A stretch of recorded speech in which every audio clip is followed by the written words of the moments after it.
أعوذ بالله من الشيطان الرجيم. بسم الله الرحمن الرحيم. لقد رضي الله عن المؤمنين إذ يبايعونك تحت الشجرة فعلم ما في قلوبهم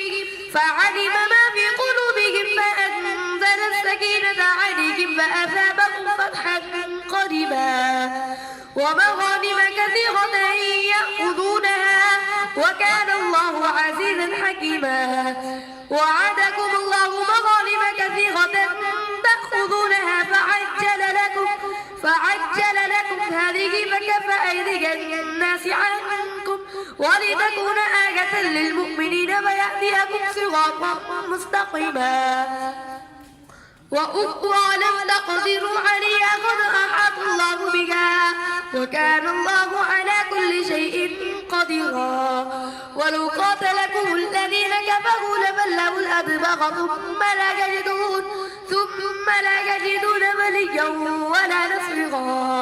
سنة الله التي قد خلت من قبل ولن تجد لسنة الله تبديلا.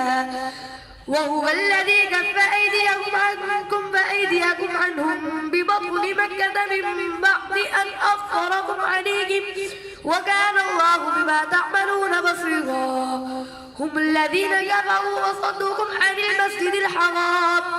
المسجد الحرام والهدي معكوفا أن يبلغ محله ولولا رجال مؤمنون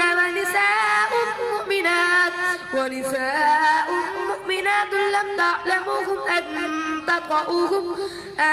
تطؤوهم فتصيبكم منهم معرة بغير علم ليدخل الله في رحمته من يشاء. لو تزيلوا لعذبنا الذين كفروا منهم عذابا أليما. إذ جعل الذين كفروا في قلوبهم الحمية حمية الجاهلية فأنزل الله سكينته على رسوله وعلى المؤمنين وألزمهم كلمة التقوى فكانوا أحق بها وأهلها وكان الله بكل شيء عليما. لقد صدق الله رسوله الرؤيا بالحق لتدخلن المسجد الحرام إن شاء الله آمنين محلقين رؤوسكم ومقصرين لا تخافون فعلم ما لم تعلموا فجعل من دون ذلك فتحا قريبا.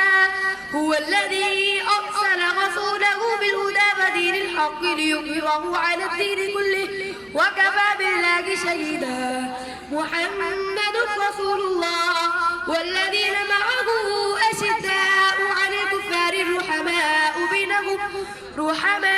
بينهم تراهم ركعا سجدا يبتغون فضلا من الله ورضوانا سيماهم في وجوههم من أثر السجود ذلك مثلهم في التوراة ومثلهم في الإنجيل كزرع أخرج شطأه فآزره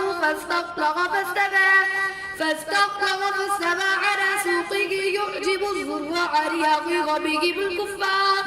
وعد الله الذين آمنوا وعملوا الصالحات منهم مغفرة وأجرا عظيما. آمنت بالله صدق الله العظيم.